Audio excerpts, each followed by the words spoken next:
Hello. I hope that you and yours are well today and that you're keeping up your spirits in these challenging times. I know for me, having a sunny day today as I record this after some cloudy days is definitely making a difference for me. A coworker said that she was asked yesterday, "Am I allowed to be happy when there is so much pain and suffering going on in the world?"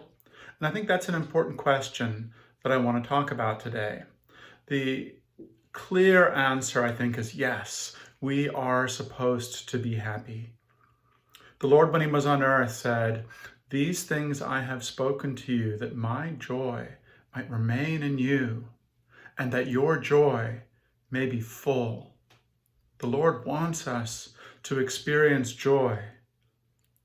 And we don't do any good to other people by being sad. Obviously, we want to be sensitive, but that's very different from being sad.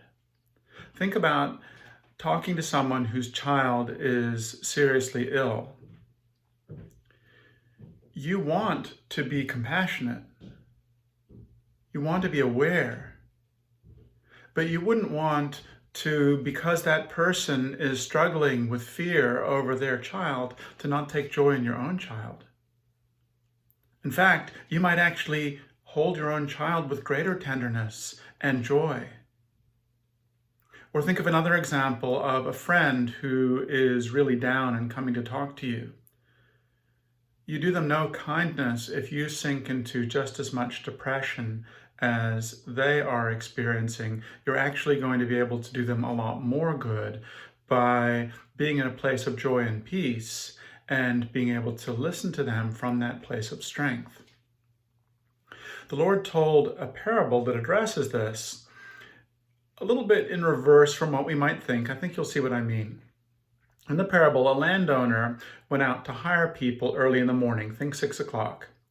And he agreed with these people for a day's wage and sent them into his vineyard to work.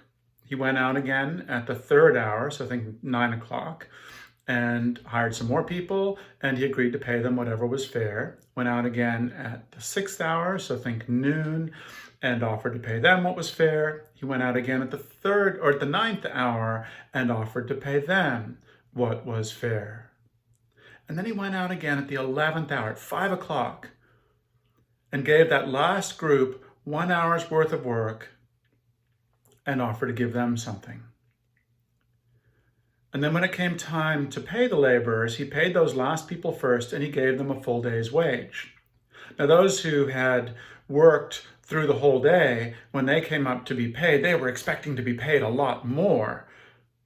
And they got paid the same amount. And they were pretty bitter. They complained. And the landowner said to them, "Friend, I am doing you no wrong. Did I not agree with you for a denarius? Take what is yours and go your way. Is it lawful for me to do what I want with my own things? Or is your eye evil because I am good?" That last phrase is so powerful to me.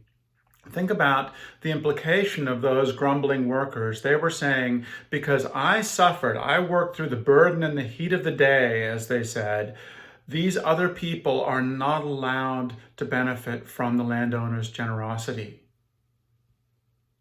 And we can sometimes do the reverse. We can say, because there are other people out there suffering, I am not allowed to find joy in the good things that the Lord is giving me. And this parable is saying that is simply not true. Our job is to rejoice in what the Lord is giving us, to look at the people that we love and to rejoice in those connections, to look at the good things that are going on in our lives and to feel peace and hope, to look at a beautiful sunset and feel delight, to look at the smile of a baby and to feel wonder,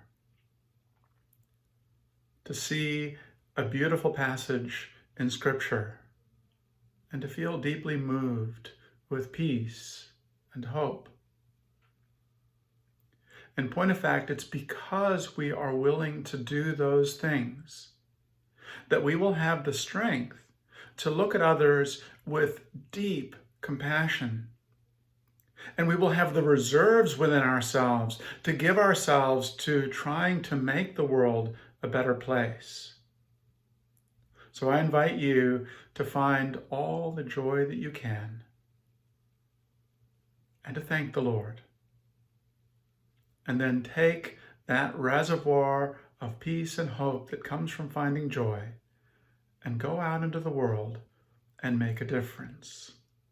Your joy is the source of your ability to help others.